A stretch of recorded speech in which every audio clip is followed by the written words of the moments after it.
안녕하세요. 반갑습니다. 오늘은 제3과 사나 죽으라는 제목으로 함께 은혜를 나눠보겠습니다.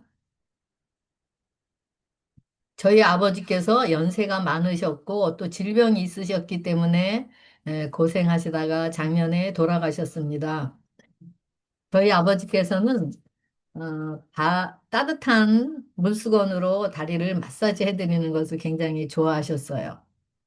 그래서 하루에 몇 번이라도 양로원에 내 아버지가 계시는 곳에 방문하면은 항상 발 마사지를 해드리곤 하였습니다. 발 마사지를 하고 나서 이제 아버지와 함께 기도를 하면 아버지는 항상 아멘이라고 반응하셨고 또 어, 집에 돌아올 때면은 태분아 고맙다. 이서방 자네도 고맙네 하면서 또 손을 흔들어 주셨습니다. 그런데 하루는 저녁에 발 마사지를 해드리고 기도를 했는데도 아멘 소리를 안 하시는 거예요. 그래서 제 마음이 좀 찜찜하고, 편하지가 않아서 아버지 주무시는 모습을 이렇게 몇 번이고 뒤돌아보면서 무거운 발걸음으로 아버지 방을 나왔습니다. 그런데 다음날 아침 일찍 아버지께서 돌아가셨다고 양로원에서 연락이 와서 달려갔습니다. 근데 아버지를 붙들고 한참 울고 있는데도 제 마음속에는 아직 아버지께서 돌아가셨다는 실감이 나지 않는 거예요. 그런데 1시간 후에 몇 사람이 기다란 가죽 주머니를 가지고 와서 주무시고 계시는 아버지 머리를 베고 계시는 그 베개를 뺐는데 베개를 빼고 또 아버지 옆 침대에 떨어지지 않게 하시려고 그 긴 쿠션을 놓았는데 그 쿠션을 빼는데 제 앞에 너무 놀라운 광경이 펼쳐지는 거예요. 아버지 그 머리에 베고 계시던 그 베개를 뺀 그 사이만큼 머리가 이렇게 붕 떠 있는 거예요. 그리고 아버지의 그 쿠션을 뺀 그만큼 팔이 이렇게 올려져 있고 그리고 이 팔이 굳어져 있는 거예요. 양쪽 팔이 굳어져서 이렇게 공중에 붕 떠 있는 거예요. 그래서 이런 광경을 저는 처음 봤기 때문에 너무너무 신기해서 울음도 잊은 채 어머, 어머 하면서 그 미라 같은 아버지를 보게 되면서 이제는 정말 소생 불가능한 하다는 것을 확실하게 인정하게 되었고 또 그러면서 제 마음에 그 육신의 죽음을 아버지의 육신의 죽음을 포기가 되어지면서 포기가 되어지게 되었습니다. 그런데 바로 그 순간 성령님께서 저의 영혼의 눈을 열어주셔서 완전히 죽은 자에게 이르러 오는 그 영원한 생명을 보게 하시면서 제 영혼 안에 그 기쁨과 환희와 감사가 형용할 수 없이 주체할 수 없는 만큼 그 기쁨이 흘러 넘치면서 살아있는 그 복음의 은혜를 경험하게 하셨습니다. 이렇게 이런 생생한 그 살아있는 복음의 은혜를 경험하게 하면서 제 마음에 죽음에 대한 두려움이 물거품처럼 사라지게 되었고 또 제 마음속에 자리 잡고 있던 여러 보이는 상황과 환경들과 또 세상에서 오는 그런 무거운 산들이 제 마음에서 바다로 옮겨지는 그런 평강을 경험하게 하였습니다. 그리고 이런 영원한 생명, 이 복음인 영원한 생명을 주시기 위해 정말 형용할 수 없는 그 생명의 값이 지불되었다라는 그 복음이 제 안에 생명으로 다가오면서 정말 그 생명의 값이 지불된 생명의 값이 얼마나 정말 형용할 수 없는 그 생명의 값을 통해서 그 나를 향한 그 예수님의 사랑의 깊이와 넓이와 높이를 이런 상황을 통해서 조금이나마 경험하게 되었었습니다. 아버지의 이런 죽음, 육신의 죽음의 모습을 통해서 정말 예수님께서 남겨주신 생명의 유업들, 영원한 생명인 그 복음의 선물들이 생생하게 성령으로 제 심령에 자리 잡는 그런 은혜를 경험하게 하셨습니다. 그리고 이 은혜의 능력이 세상에서 오는 많은 문제들과 또 두려움과 또 나의 연약함들을 이기게 하는 원동력임을 생생하게 경험하게 하시면서 아, 아버지께 감사를 드렸고 또 하나님께 영광과 찬양을 올려드리는 시간을 가졌습니다. 이렇게 살아있는 경험만이 나의 능력이 되고 또 생명이 되는 것을 또 다시 경험하면서 정말 우리 안에 살아서 거동하는 예수님이 우리의 무기이고 전신갑주임을 다시 생각하게 되었습니다. 그리고 우리 안에 살아서 기동하는 복음의 능력이 바로 세상을 이기는 능력이고 또 살아있는 복음의 능력이 말씀이 이루어지는 순종의 을 낳게 되는 것이고 또 우리 안에 살아서 역사하는 그 복음의 능력이 또 은혜로 성장케 하는 능력임을 알 수가 있습니다. 우리 안에 살아계시는 영원한 생명인 예수님으로 인해 우리는 이 땅에서 하늘을 이미 맛보고 살아가는 자들이기 때문에 죽으나 사나 일반으로 죽음이나 사는 것이나 일반으로 흔들리지 않고 요동하지 않고 평강으로 이기는 자들이 되어 이기는 자들이 되는 원동력을 소유하고 살아가는 자들임을 알 수가 있습니다.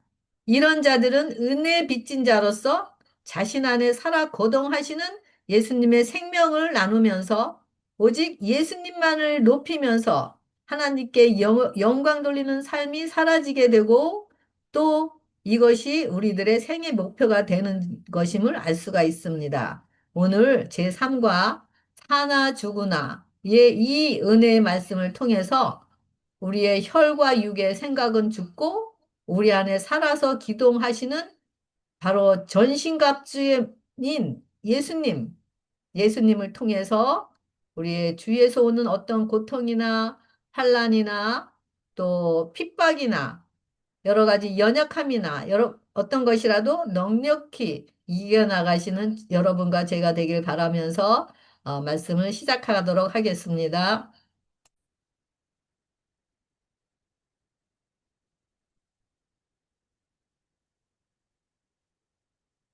네, 오늘 삶과 기억절은 이는 내게 사는 것이 그리스도니 죽는 것도 유익함이라. 빌립보서 1장 21절입니다. 바울은 2차 선교 여행을 하면서 빌립보서를 쓴 때는 예루살렘에서 배를 타고 로마에 도착하여 가택 영금으로 있을 때였습니다. 바울은 가이사 앞에 서게 될 것이지만 빌레몬서 1장 2절에 오직 너는 나를 위하여 숙소를 마련하라고 하면서 자신이 가택 영금에서 풀려날 것을 미리 알았던 것을 알 수가 있습니다. 그런 가운데서도 바울은 내 주 그리스도를 아는 지식이 가장 고상하므로 이제 그가 사는 것은 그의 삶 자체가 그리스도 안에서 발견되고 그리스도만이 바울 안에서 존귀하게 여겨지고 그리스도만이 높임을 받으시는 삶을 사는 것이 바울의 삶의 목표였던 것을 볼 수가 있습니다. 네, 여기 삶과 사나 죽으나 그다음에 일요일 서지 보겠습니다. 그리스도께서 높임을 받으실 것. 고린도후서 11장 24절에 보면 유대인들에게 40에서 하나 감한매를 5번 맞았으며 3번 태장은 막대기로 맞는 것을 이야기한대요. 태장으로 맞고 1번 돌로 맞고 3번 파선하고 일주야를 깊은 바다에서 지냈으며 여러 번 여행하면서 강의 위험과 강도의 위험과 동족의 위험과 이방인의 위험과 시내의 위험과 광야의 위험과 바다의 위험과 거짓 형제 중의 위험을 당하고 또 수고하여 애쓰고 여러 번 자지 못하고 줄이며 목마르고 여러 번 굶고 춥고 헐벗었노라 라고 이야기하고 있습니다. 이런 육신의 학대와 핍박을 통해서 죽음까지 가는 그런 바울의 모습을 여기서 볼 수가 있는데요. 여기 40대의 가만수는 39대를 맞았다고 하는 건데, 이 성경의 숫자는 40은 죽음의 수를 의미하죠. 모세가 광야에서 하나님으로부터 교육받을 때도 40, 예수님께서 또 성령으로 이끌려 또 광야로 가서 사단에게 또 시험 받을 때도 또 40일. 이 40의 수는 바로 죽음의 수를 이야기한다고 합니다. 그래서 이걸 통해서 바울이 육적으로 얼마나 핍박이 심하고 혹독한 학대를 받고 있는지를 알 수가 있습니다. 바울은 한때 자신의 명예와 자신의 자존심을 높이 세우기 위해서 온 몸과 마음을 다해 예수님을 믿는 자들을 자신이 핍박하고 죽이는 일을 담당하면서 자신의 이름만을 높이려는 의지로 살아온 자였습니다. 그런데 담에색에서의 사건을 통해서 예수님을 만나고 나서 수고하고 무거운 짐들인 그 율법의 옷이 벗겨지는 영적인 죽음을 통해서 생명의 예수님과 연합하여 이제는 율법이 이루어지는 그런 과정을 경험하게 되면서 이제는 성령의 임재 안에서 순종의 의를 이루어가고 그러면서 예수님의 이름을 위하여 이런 핍박과 죽음까지 가는 그런 혹독한 고난을 당하면서도 오직 그의 목표는 자신 안에 사시는 예수님의 이름만 높여지는 자로 변화된 바울의 삶의 모습을 볼 수가 있습니다. 여기 또 빌립보서 1장 20절에 나의 간절한 기대와 소망을 따라 아무 일에든지 부끄러워 아니하고 지금도 전과 같이 온전히 담대하여 살든지 죽든지 내 몸에서 그리스도가 존귀하게 되려 하나니라고 되어 있습니다. 그리고 고린도후서 11장 28절은 이 외의 일은 고사하고 아직도 내 속에 눌리는 일이 있으니 곧 모든 교회를 위하여 염려하는 것이라 라고 되어 있습니다. 바울은 육적으로 이런 핍박과 환난과 죽음에 이르는 상태에서도 바울의 심령 안에서는 사랑의 능력인 예수님의 생명이 바울 안에서 살아서 운동하고 기동하고 있기 때문에 바울 자신이 이런 예수님의 사랑의 은혜에 빚진 자의 마음으로 자신이 성도로, 다른 자들을 성도로 세우고 또 다른 자들을 거듭나게 한 그 교회들을 위한 강렬한 사랑과 또 염려하는 바울의 모습을 여기서 볼 수가 있습니다. 바울이 염려하는 자들은 바로 자신이 복음으로 낳은 영적인 자녀들을 위해 염려하는 것을 보고 있습니다. 고린도전서 4장 14절에 내가 너희를 부끄럽게 하려고 이것을 쓴 것이 아니라 오직 너희를 내 사랑하는 자녀같이 권하려 하는 것이라. 그리스도 안에서 일만 스승이 있으되 아버지는 많지 아니하니 그리스도 예수 안에서 내가 복음으로 너희를 낳았음이라.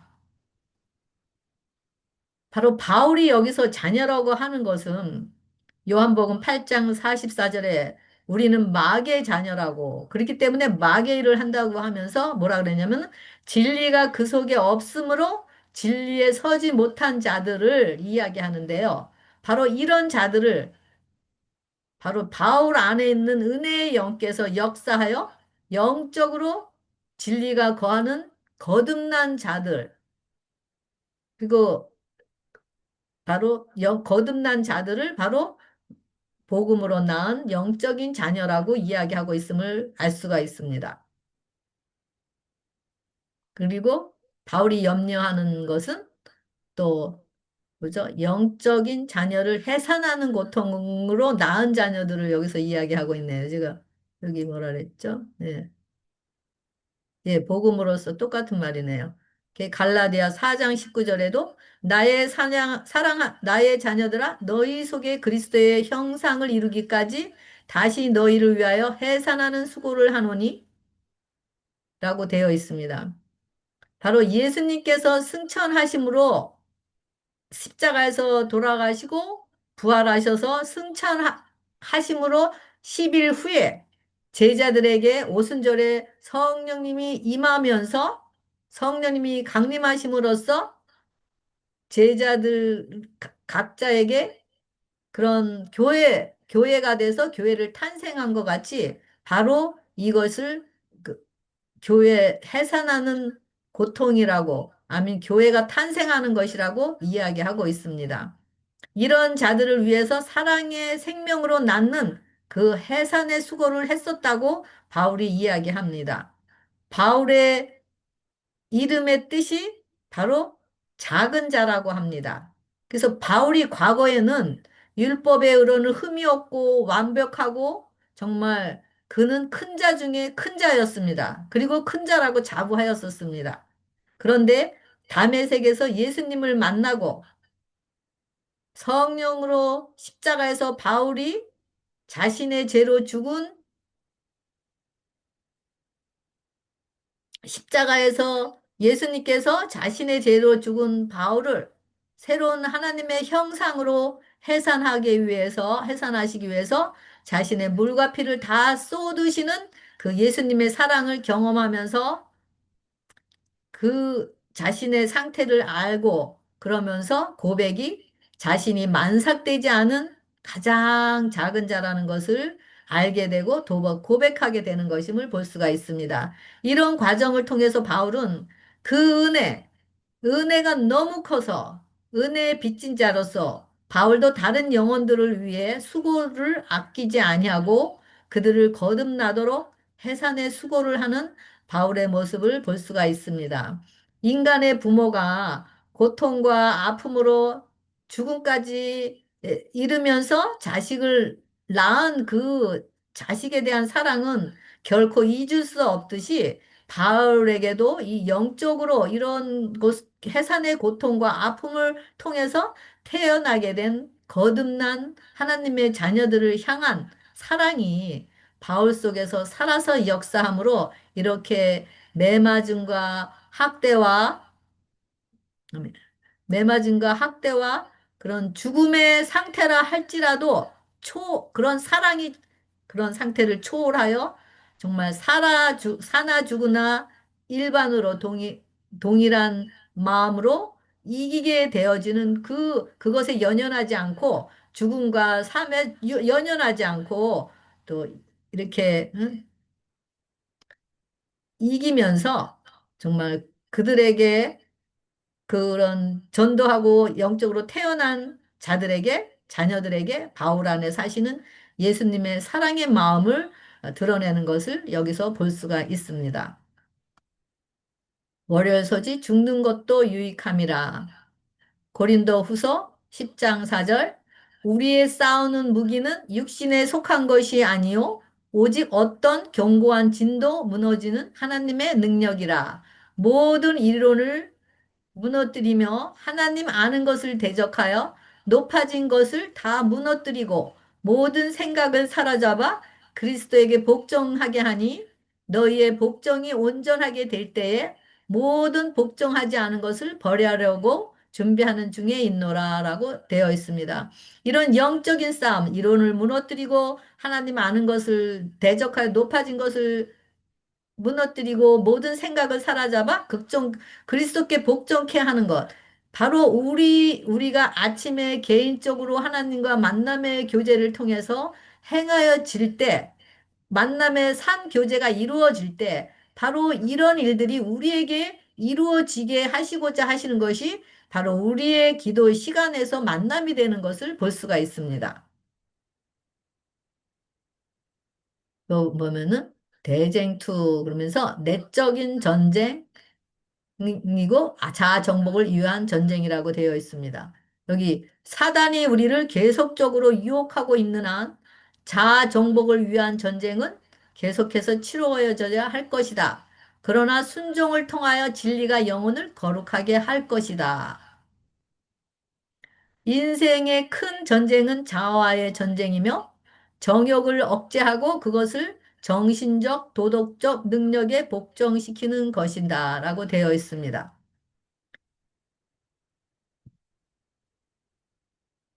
이 육체에 속한 병기가 뭐죠? 세상적 학문, 권력, 명예, 재물, 이런 것이 육체에 속한 병기인데, 근데 우리는 자신의 이름을 높이고 자신의 자존심을 만족시키는 것을 무기로 삼아서 시- 신앙을 하는데 이것이 바로 보이는 것을 신앙으로 생각하고 또 그것이 이것을 큰 무기라고 또 사용하는 것을 보게 됩니다. 근데 바울의 무기는 무엇이죠? 바울의 무기는 바로 바울 안에 사시는 예수님의 품성. 바울은 바울 안에 자신은 죽고 없고 내 안에 사시는 예수님임. 그 예수님의 품성. 그 사랑과 희락과 화평과 오래 참음과 자비, 양선, 충성, 온유, 절제. 바로 이것들이 바로 바울 안에 무기로 살아서 역사하는 것임을 볼 수가 있습니다. 바울은 믿음과 하나님의 말씀 그리고 온유하고 관대한 예수의 성품을 무기로 가지고 대응한다. 세상적인 기준으로 볼 때 바울의 무기는 약한 것처럼 보일 수도 있다. 그러나 성령의 역사와 하나님의 권능으로 더딥혀질 때 그 어떤 대적도 당할 수 없게 된다라고 되어 있습니다. 가장 큰 싸움은 자아를 하나님 뜻에 굴복하는 것. 싸움의 장소는 곧 마음이다. 우리가 싸워야 할 싸움, 인류가 지금까지 싸운 가장 큰 싸움은 자아를 하나님의 뜻에 굴복시키는 것이다. 곧 마음을 사랑의 주권에 바치는 것이다. 자아와 하나님의 은혜 사이의 투쟁은 치열할 것이다. 자아는 주도권을 얻고자 애쓸 것이며 생애와 사상과 뜻과 애정을 그리스도의 뜻에 굴복시키려는 일에 반대할 것이다. 라고 되어 있습니다. 그리고 거룩함과 하늘을 위하여 자아를 정복하고자 하는 끈질긴 투쟁은 필생의 투쟁이다. 이 전쟁에는 면제가 없다. 근데 이런 모든 전쟁이 우리 힘으로 되나요? 안 되죠. 우리의 회개의 깊이와 순종에 따라서 각자의 투쟁의 그런 강력이 좀 다를 것입니다. 그렇지만은 누구나 할 것 없이 믿는 자들 안에서는 성령의 감동으로 이런 자아와의 투쟁을 경험하고 살아갑니다.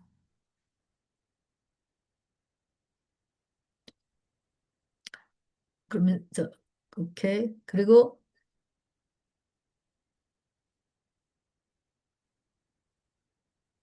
네. 제가 이런 회심 전의 투쟁과 회심 후의 싸움이 어떻게 다른지 구분해 놓았습니다. 근데 이렇게 회심 전에의 거짓 성화는 바로 하나님을 영화롭게 하지 않고 또 자신을 스스로 높이고 자신을 영광스럽게 하도록 이끄는 것을 볼 수가 있습니다. 우리, 우리 육체의 일인, 우리의 본질은, 우리의 본질을 통해서, 우리 육체의 본질을 통해서 사탄은 역사합니다. 그런데 외적으로 그런 율법의 행위로 또 종교 행위에 머물러 있으면서 보여지는 것을 믿고 신앙하는 그런 우리들에게는 솔직히 자아와 의 싸움도 경험하지 못하고 그저 본질이 이끄는 대로 혈과 육을 대항하여 싸우면서 상처받고 상처 주는 일을 경험하면서 살게 되는 것을 알 수가 있습니다. 이런 신앙은 생각에서 이르러 오는 그 죄의 무게를 인식하지 못하기 때문에 내적 변화를 입을 수 없고 싸움에서 오는 무게도 느낄 수가 없기 때문에 항상 사단의 밥이 되어 넘어지는 위치에서 살아가게 될 수밖에 없는 것을 알 수가 있습니다. 자아 사랑이 우리의 평화를 파괴하는 것을 파괴하고 그래서 자아가 살아있는 동안에 우리는 그 자존심을 지키기 위해서 그 자존심이 상하면은 그것이 최고의 모욕이기 때문에 자존심을 세우기 위해서 혈과 육의 엄청난 싸움을 정말 쉬지 않고 하는 것을 볼 수가 있습니다. 이 모습들이 바로 회심 전의 모습임을 알 수가 있는데요. 여기 보면은 회심 전에는 마귀의 통치, 그리고 싸움의 주체는 사탄 안에서 혈과 육의 싸움, 사탄의 거신 혈과 육에 대함을 싸운 거죠. 그리고 내재하시는 성령님이 내재하시지가 않아요. 외적으로는, 외부에서는 성령의 감동으로 회개로 일으켜 주시고 또 잘못한 것을 좀 뉘우치기도 하지만은 그런 내적으로 성령님의 임재는 없기 때문에 하나님과의 산 교제가 없어요. 그리고 싸움의 무기가 뭐죠? 여기서 싸움의 무기는 바로 나 자신이에요. 자존심, 이기심, 욕심, 죄송합니다. 이것들이 싸움의 무기예요. 그리고 나의 생각, 감정, 정신이 내 본성대로 이끄는 대로 하기 때문에 굴복할 수가 없어요. 그리고 이런 것들이 왜 그러면 성령님의 임재가 없기 때문에 이런 걸 제어할 능력이 없어요. 그러니까 생각이 그냥 감정과 생각이 그냥 말과 행동으로 그냥 나타나는 거예요. 그저 나타나는 거예요. 그래서 이것이 습관으로 형성되고 그리고 이것이 마귀의 열매를 맺게 돼요. 그리고 이런 것들은 믿음에 따른 내적인 정결함을 몰라요. 그 투쟁이 없기 때문에. 그리고 투쟁에서 넘어지고, 그리고 이거는 항상 불순종하게 되죠. 부분적인 순종은 이루어지만 완전한 순종은 이루어질 수가 없어요. 예수님의 생명이 없기 때문에. 그리고 자존심을 높이고 이기심의 만족을 위해 투쟁을 해요. 투쟁은 하죠. 근데 자존심을 높이고 이기심의 만족을 위해 투쟁해요. 그리고 자신의 생각, 감정에 자신을 맡겨요. 그리고 내적인 생각, 의지, 감정을 이기려고 하는 그런 투쟁을 경험을 못해요. 외적인 것에 따라서 평강이 있다, 없다. 또 힘이 있다, 없다. 그래서 이런 자들은 외부로부터 평강을 찾으려고 해요. 그래서 외부로부터 평강이 주어지는 것이 바로 자신이 하나님의 영에서 오는 평강이라고 착각하게 되는 그런 삶을 살게 되는 거죠. 네.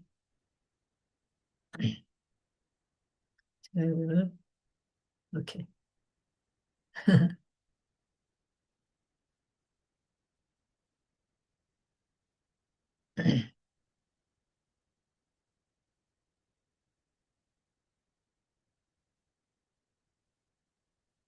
네, 보이시나요? 네.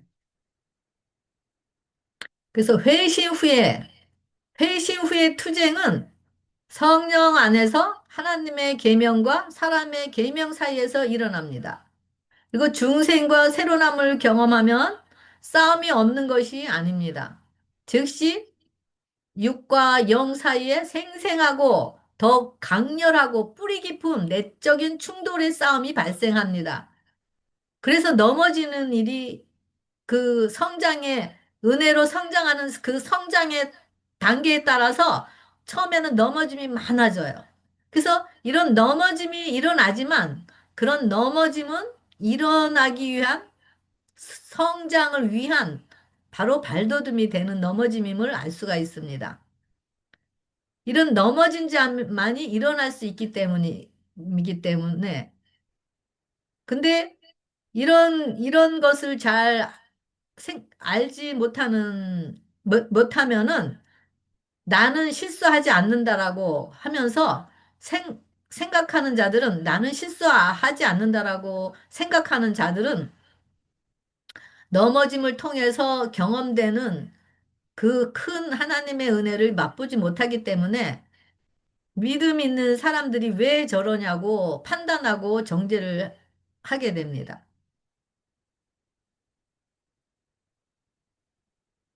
우리는 이런 믿음의 선한 싸움을 하는 자들을 위해서 정죄하지 않고 판단하지 말고 이런 믿음의 선한 싸움을 싸우는 자들을 위해서 승리하도록 기도하고 용기 주고 복도해 주는 것이 우리가 해야 할 일인 것임을 알 수가 있습니다. 그리고 거듭난 자들 안에는 내가 죽고 살아있는 그런 가라사대 말씀의 무기가 전신갑주로서 살아있기 때문에 예수님 안에서 믿음의 선한 싸움을 싸우면서 예수님의 품성으로 평강 안에서 천국을 누리는 삶을 살아지게 됩니다. 그래서 회심한 후의 싸움에 대해 살펴보면은요, 회심 후의 싸움은 회심 후에는 성령님께서 이제 임재하셨어요. 그래서 싸움의 주체는 내가 아니라 예수님의 통치, 예수님과 사탄과의 통치. 그래서 우리는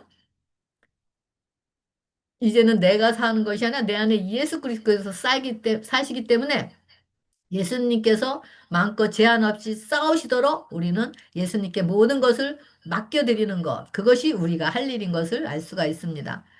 하나님의 영과의 이제 산교제가 이루어져요. 그렇기 때문에 싸움의 무기는 뭐죠? 전신갑주, 가라사대, 말씀, 생명의 유업이 싸움의 무기입니다. 그리고 생각, 의지, 감정, 정신을 성령의 임재 능력으로 굴복해야 됩니다. 맡길 때 굴복이 됩니다. 맡길 곳이 있죠. 굴복이 돼요. 그리고 이 성령님께 이 생각과 의지와 감정이 굴복되니까 어때요? 말과 행동도 제어가 되죠. 그러면서 습관이 형성이 되는데 이것은 성령의 열매를 맺게 되죠. 그리고 여기는 싸움의 주체가 예수님이기 때문에 내가 싸우는 것이 아니라 예수님께 맡겨지게 되고 예수님의 전신갑주에 맡기고 예수님의 싸움의 무기에 맡기고 예수님의 품성에 맡기게 되고 그러면서 믿음을 가져오는 정결함을 잊게 되고 품성 위에 품성, 은혜 위에 은혜로 성장을 이루어 갑니다. 이것이 순종의 의로 성장하는 것, 성화를 이루어가죠.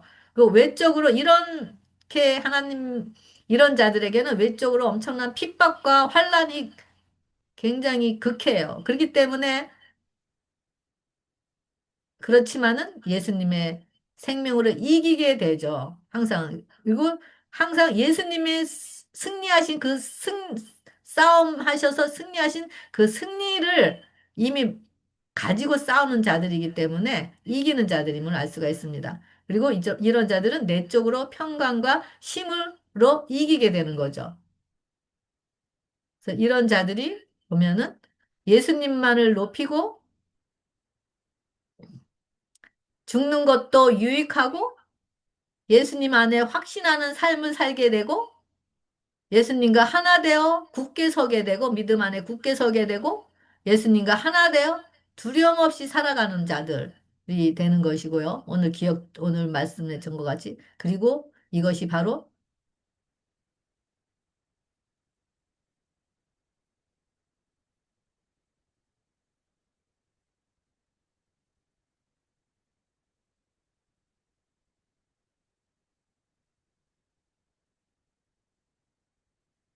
나는 죽고 내 안에 사시는 예수님으로 사는 삶인 것을 알 수가 있습니다. 여기 제가 요거는 참고로 하셔요. 제가 조금 전에 말한 것을 다른 각도에서 정리해 놓은 것이니까요.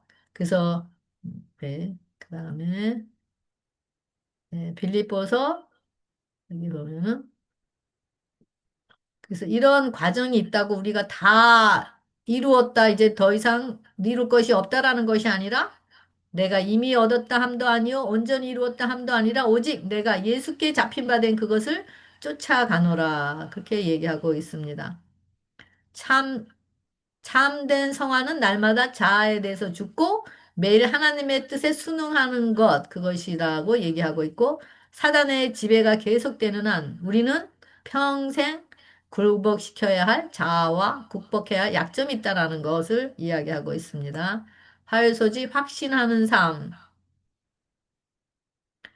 빌립보서 1장 23절부터 24절. 내가 그 두 사이에 끼었으니 떠나서 그리스도와 함께 있을 욕망을 가진 이것이 더욱 좋으나 그러나 내가 육신에 거하는 것이 너희를 위하여 더 유익하리라. 그리고 교훈에 보면 바울이 현재 삶에서 떠나 그리스도와 함께 한다는 것은 죽은 자 가운데서 부활에 이르기까지 그분과 함께 고난과 죽음을 겪는 것을 의미한다 그랬습니다. 여기서 그리스도를 위해 기꺼이 죽을 각오가 되어 있었지만 바울은 자신이 육신에 거하는 것이 빌립보 성도들에게 더 유익할 것을 알았습니다. 그래서 바울은 살아서 남은 것인지 무덤에 쉴 것인지의 두 사이에 끼어서 고통을 겪는 모습, 바울의 모습을 볼 수가 있습니다. 그리고 수요일 서지 하나 되어 굳세게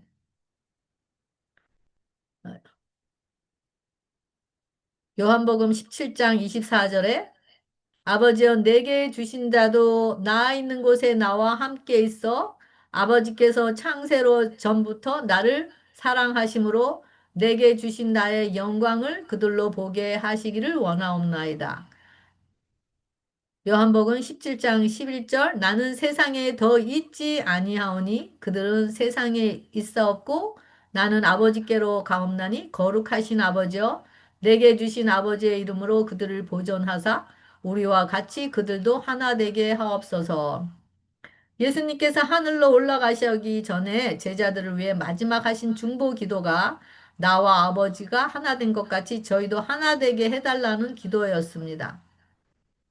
하나됨이 성령으로 사람을 창조하시고 하나됨이 순종을 이루는 믿음을 창조하게 되고 또 이 믿음이 하나됨이 진리 안에서 굳건하게 서서 어떤 원수라도 어떤 악이라도 이길 수 있는 무기이기 때문입니다. 분열은 이기적인 인간이 자기 속으로 들여오는 도덕적 독이다라고 얘기하고 있는데요. 정말 분열, 오직 하나님과의 하나됨만이 우리를 인간들도 하나가 될 수 있다라는 것을 알 수가 있습니다. 그렇지 않고는 분열 속에서 서로 상처 주고 상처받는 것이 우리의 삶이 되게 되는 거겠죠. 여기 보면은 자아 죽고 성령 안에서 언약 관계가 이루어지고 나서 하나가 될 때 그것이 사랑이고 그것이 영광이고 굳세게 하는 것이라는 거 정리해 놓았습니다. 그다음에 빌립보서 1장 27절에 오직 너희는 그리스도 복음에 합당하게 생활하라 그랬고요.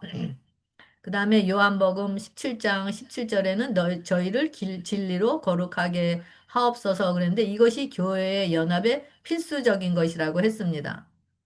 그리고 천국 생활이 어떤 거라고 그랬죠? 산상보훈에 심령이 가난하고 온유하고 의에 줄이고 목마르고 긍휼히 여기고 마음이 청결하고 화평케 하는 자. 우리가 매일 말씀과 기도를 통해서 하나님의 신실하심과 사랑의 은혜를 더하여 알아가는 그런 성장 속에서만 신뢰가 하나님에 대한 신뢰와 그 신실하심을 통해서 하나님에 대한 신뢰가 굳건하게 되는 믿음을 소유하게 되는 것을 알 수가 있습니다.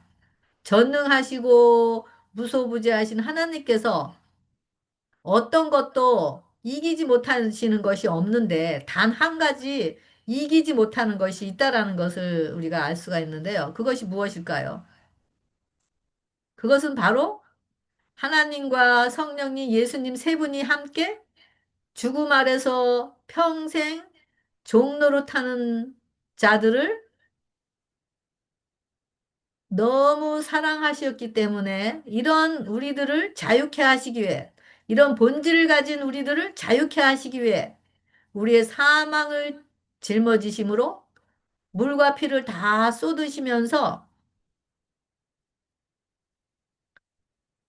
그 해산의 고통을 담당하시면서 자신의 생명과 똑같은 형상으로 낳은 자녀들을 바라볼 때 하나님께서는 이것이 최고의 기쁨이고 하나님께 안에서 흘러넘치는 이 기쁨은 하나님 자신도 막을 수 없고 이길 수 없는 기쁨이라고 여기서 표현하고 있습니다.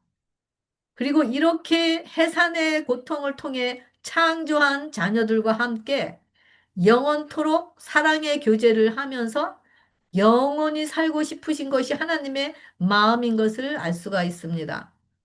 우리를 향한 이 살아있는 이 사랑의 광건의 능력이 우리를 복음에 합당하게 생활하게 되어지고 또 진리로 거룩하게 되어지게 되는 원동력임을 알 수가 있습니다. 우리 스스로는 이것을 만들 수가 없는 자들입니다. 그리고 이런 자들이 바로 이 땅에서 은혜의 왕국에서 매일 성령으로 깨달아 알아지는 양식을 먹으면서 성장하기 위해 갈급한 심령이 되어 가난하게 되고 심령이 가난하게 되고 온유하고 의에 줄이고 목말라 하면서 진리로 거룩함을 이루어가는 자들이라는 것을 알 수가 있습니다. 그래서 교회의 필수적인 연합이 바로 이런 천국을 맛볼 수 있게 한다라는 것을 보고 또 이런 천국을 맛보는 자들에게 나타나는 것이 바로 이게 합당하게 생활할 수 있고 진리로 거룩함을 드러내는 자들임을 볼 수가 있습니다. 여기도 제가 지금 얘기한 거를 정리해 놓은 것이니까요. 나중에 참고하시기 바라겠습니다. 목열 소지 하나 되어 두려움 없이 되어 있는데요. 요한일서 4장 3절에 하나님을 사랑하는 것은 이것이니 우리가 그의 계명들을 지키는 것이라. 그의 계명들은 무거운 것이 아니로라. 사랑 안에 두려움이 없고 온전한 사랑이 두려움을 내어 쫓나니 두려움에는 형벌이 있음이라. 두려워하는 자는 사랑 안에서 온전히 이루지 못하였노라 되고 있고요. 제가 이제 지금 이제 요거를 정리해 놨는데 마귀의 본성을 가진 우리가 그런 그 죄의 무게를 하나님을 알아가면서 막 죄의 무게를 더 알아가면서 그것을 너무 무거워서 예수님께 맡기게 되고 지난번에 말씀드렸듯이 그 무거운 누더기 옷이 너무 무거워서 맡겨지게 되고 그는 거 그것이 회개이고 그것이 죄 용서를 받게 되고 그러면서 이런 과정을 통해서 자아가 죽고 성령의 임재를 통해서 하나님의 본성이 재창조해요. 하나님의 본성으로 재창조되고 이것이 하나님과의 연합을 알 수가 있습니다. 이것의 열매가 뭐죠? 하나님을 사랑하게 되고 계명에 순종하게 되고 두려움을 내어 쫓게 되는 거. 이럴 때 평강과 은혜와 믿음으로 살아가게 되고 이것이 바로 영원한 복음, 가라사대 순종의 의를 이루면서 살아가는 거고 사나 죽으나 일반인 이기는 천국의 삶을 사는 것이라고 되어 있습니다. 그리고 요 내용도 제가 지금 정리한 지금 조금 전에 것에 같이 되어 있는데요. 바로 하나 되어 두려움 없이 그랬는데 요한복음 계시록 12장 17절에 용이 여자에게 분노하여 돌아가서 그 여자의 남은 자손 곧 하나님의 계명을 지키며 예수의 증거를 가진 자들과 더불어 싸우려고 바다 모래 위에 섰더라. 또 계시록 14장 6절에 또 보니 다른 천사가 공중에 날아가는데 내 땅에 거주하는 자들 곧 모든 민족과 종속과 방언과 백성에게 전할 영원한 복음을 가졌더라. 이 영원한 복음 바로 예수님의 순종의 의를 통해서 온 피조물들이 통일되고 하늘과 땅이 통일돼서 하나로 그리고 되는 거. 그 다음에 뭐죠? 피조물이 험한데 굴복하는 것은 굴복해 하시는 일부터 굴복해 되는 것을 증거하게 되는 것임을 알 수가 있습니다. 그래서 이 여자의 남은 자손들, 바로 하나님의 계명을 지키며 예수의 증거를 가진 자들, 그리고 영원한 복음. 이것이 지금 바울이 그런 이런 영원한 복음의 소식, 즐거운 소식을 자기 심령 안에 새기고 있기 때문에 그 무기가 있기 때문에 이렇게 그것을 가지지 않은 자들에게 이 사랑을 나누기 위해서 지금 그 새천사가 되어서 이 복음을 증거하는 그 바울의 모습을 또 볼 수가 있습니다. 그 자아가 죽고 성령으로 예수님과 하나 될 때만 두려움 없이 또 복음을 땅끝까지 전하게 되는 것을 알 수가 있습니다.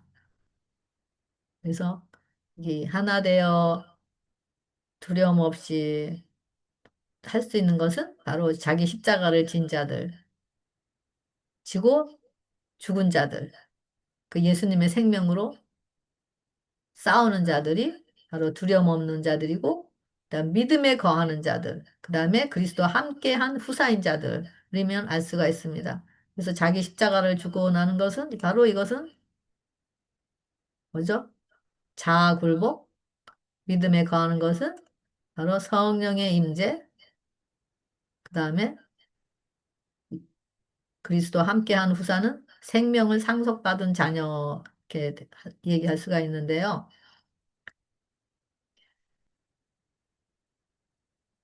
이렇게.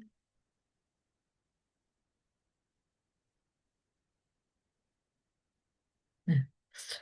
욥의 얘기가 있는데요. 욥은 정말 하룻밤 사이에 그가 식구들과 뭐 모든 뭐 재산과 모든 것들이 다 날아가면서 정말 엄청난 재앙이 그에게 닥치는 것을 볼 수가 있습니다. 지금 이 사방을 둘러봐도 욥뿐만이 아니라 그런 뭐 큰 재난은 아니더라도 그런 욥과 같은 그런 엄청난 그런 환난은 아니더라도 정말 여러 형태로 상상 못할 그런 환난과 또 고통을 경험하는 자들을 보게 됩니다. 우리에게 현재 이런 고난과 환난을 허락하시는 것은 바로 욕과 같은 그런 과정을 통해서 바로 풀무에서 우리가 입은 그 죄의 본질의 불순종을 낳는 바로 우리 안에 강력한 진인 이기심을 알고 그리고 성령의 불로 태워지고자 하는 그런 마음으로 맡기면서 예수님과 연합하여 거룩함을 잊게 하시고자 하는 하나님의 뜻이 있습니다. 이럴 때 우리는 하나님만을 경배하게 되고, 그리고 그러면서 믿음의 근육을 단단하게 할 때만이 우리가 하나님의 뜻이고 하나님의 섭리 안에서 모든 문제를 바라볼 때 이것이 하나님의 섭리 안에 있다라는 것을 알게 되고, 이런 과정을 통해서 또 얻은 그런 믿음과 그 예수님의 생명을 통해서 우리가 앞으로 닥칠 큰 야곱의 환란 같은 그런 환란에도 믿음 안에 확고하게 서서 정말 두려움 없이 넉넉히 이길 수 있는 자들로 살 수 있게 하시기 위함임을 알 수가 있습니다. 욥이 이런 혹된 고난과 환란, 바로 이런 광야를 통해서 자신을 알고 하나님의 사랑의 은혜를 경험하면서 이제는 귀로만 듣던 그런 지식적으로 아는 하나님을 성령의 능력으로 영의 눈으로 보게 되면서 산 경험을 하게 됩니다. 그리고 거듭남을 통해서 그는 용서의 은혜를 잊게 되는 것을 알 수가 있습니다. 이런 산 경험으로 태어난 자들이 그리스도와 함께 후사된 자들로서 우리 자신 안에서 살아서 기동하시는 전신갑주인 가라사대 무기로 무기를 사용함으로 어떤 영적인 싸움이라도 어떤 외부적인 큰 환란과 재앙과 고통이라도 넉넉히 이기면서 제사장으로서 아버지의 아름다운 그런 덕을 선전하는 자들이 되게 하시는 것이 바로 아버지의 우리를 향한 마음임을 볼 수가 있습니다. 이 복음의 소식들이 여러분 삶 안에 살아 움직여서 영원한 생명 안에서 바울과 같이 사나 죽으나 두려움 없이 어떤 핍박이나 어떤 환란이나 어떤 우리 안에 연약함이라도 넉넉히 이기시면서 여러분 안에 예수님만을 높이시는 제사장으로 살아가시는 또 제사장으로서 살며고 또 다른 영혼들에게 그 생명을 나누고 넘어진 자들을 일으켜주는 그런 자들이 되길 바라면서 이 모든 말씀을 마치도록 하겠습니다. 감사합니다.